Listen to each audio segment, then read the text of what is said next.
Assalamualaikum warahmatullahi wabarakatuh. Raditu billahi robba wa bil islami dina wa bi Muhammadin nabiyah wa rasulah. Hanya kepada Allah lah senantiasa kita bersyukur, alhamdulillah, dan hanya kepada baginda Nabi Muhammad sallallahu alaihi wasallam senantiasa kita berselawat. Hadirin yang dirahmati Allah, pada kesempatan ini saya akan menyampaikan ceramah saya yang berjudul Jika Lisan Tak Dijaga. Barang siapa yang menjaga lisan, maka ia akan beruntung. Jagalah olehmu lisan ini. Maka berkatalah yang baik atau diam. Hal ini adalah nasihat yang mulia dan bermanfaat untuk menjaga lisan. Hindarilah mengucap yang buruk dan yang menyakiti orang lain. Karena muslim yang sejati adalah muslim yang orang lain selamat dari lisannya dan tangannya. Karena jika sempurna akal seseorang, maka ia akan menjaga lisannya. Lisanmu adalah cerminan dirimu. Jika lisan disibukkan dengan hak, maka ia akan terhindar dari yang batil.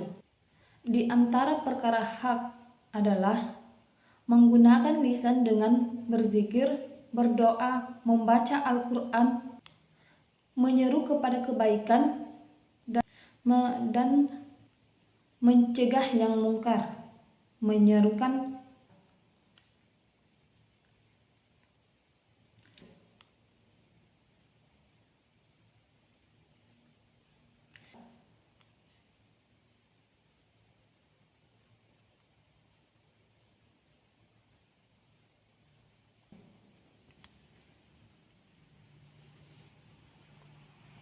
dan bagi kedua hal tersebut akan diberikan balasan berupa pahala dan azab.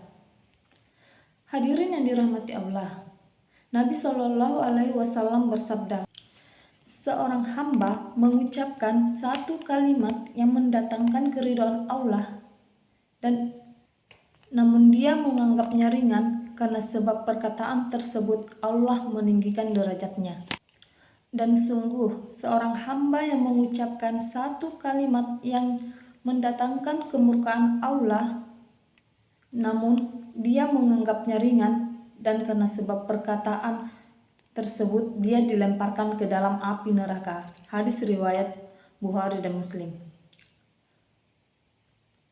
Hadirin yang dirahmati Allah, karena semua perkataan yang keluar dari lisan akan diawasi, dicatat, serta nanti akan dibuka pada hari pembalasan.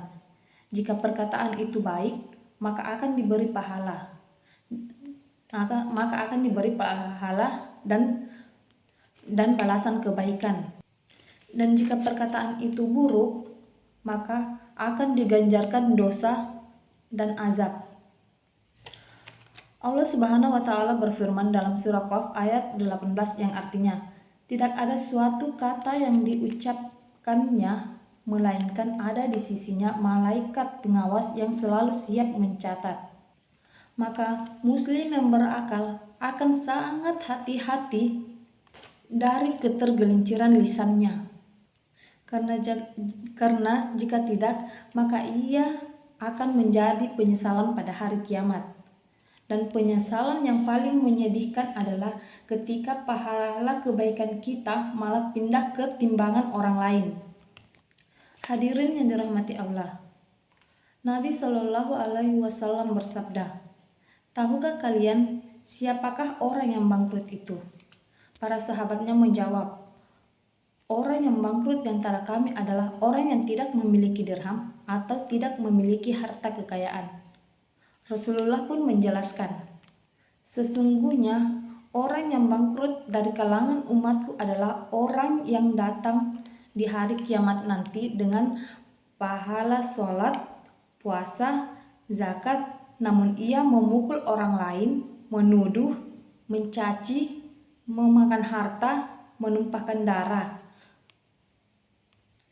Maka diberikanlah bagian dari pahala kebaikannya untuk orang-orang yang ia sakiti tersebut. Apabila kebaikan miliknya telah habis sebelum terpenuhinya pembalasan atas perbuatan zolimnya, diambillah dari dosa-dosa mereka, kemudian dialihkan kepadanya.